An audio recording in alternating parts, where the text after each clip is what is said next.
Hi everyone, welcome to today's wellness session. April is National Child Abuse Prevention Month, so we're going to continue our conversation about child abuse. In our last session, we talked about 4 different types of abuse and we went over the behavioral and physical indicators of each, or some of the behavioral and physical indicators of each. Today, we're going to talk about how to make a report and what happens after you make a report. If you recognize some of these warning signs or indicators that we discussed in our last session, and you have a suspicion that a child is experiencing abuse or neglect, I encourage you to report it by calling the CPS intake line, which is 1-855 Georgia Child or 1-855 422 4453. Agents are available to take your call 24 hours a day, 7 days a week, and 365 days out of the year. The call agent responding to your call will gather intake information. And from there, your information will be forwarded to an intake specialist. The intake specialist may call you for additional information. You will be asked to provide the following information on your call. It's okay if you don't have all the information that's requested, just give them everything that you do have when you're making a report. They'll ask for the name, address, age, maybe even date of birth of the victim. They'll also ask for the guardian's name and a contact number. They'll ask for your reason for making the report.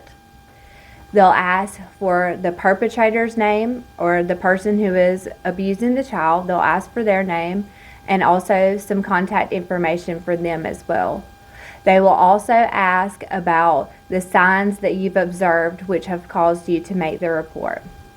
So just remember, you may not have all the information that they ask of you, but give them everything that you have. They will walk you through the process step by step, and if you have any questions along the way, don't hesitate to ask. This is their job. They do it all the time, and they'll be able to provide any additional information for you. Once the intake specialist has all the information, they'll then determine what they should do with the referral.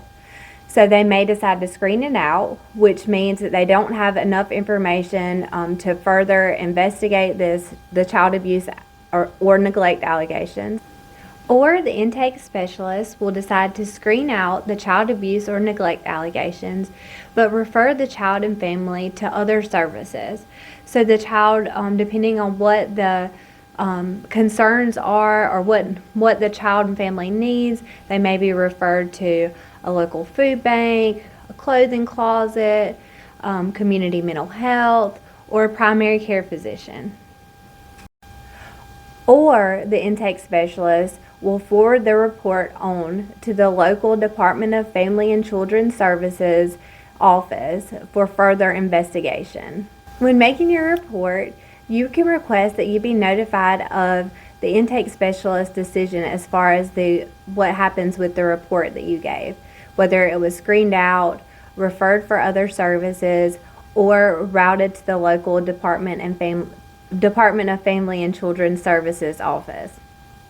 If your report is referred to the local case manager, then the case manager may contact you for additional information, but you will not be provided with information for the ongoing investigation of child abuse and neglect.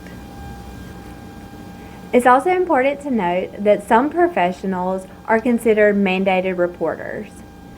A mandated reporter is somebody that's required by Georgia law to report suspicions of child abuse or neglect within 24 hours.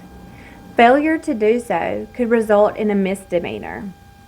Some examples of professionals that are considered mandated reporters are professions that work with children, such as medical professionals, churches, schools or educators, YMCAs, boys and girls clubs, counselors, things like that. So any organization that works with children, and this includes that organization or agency's volunteers as well.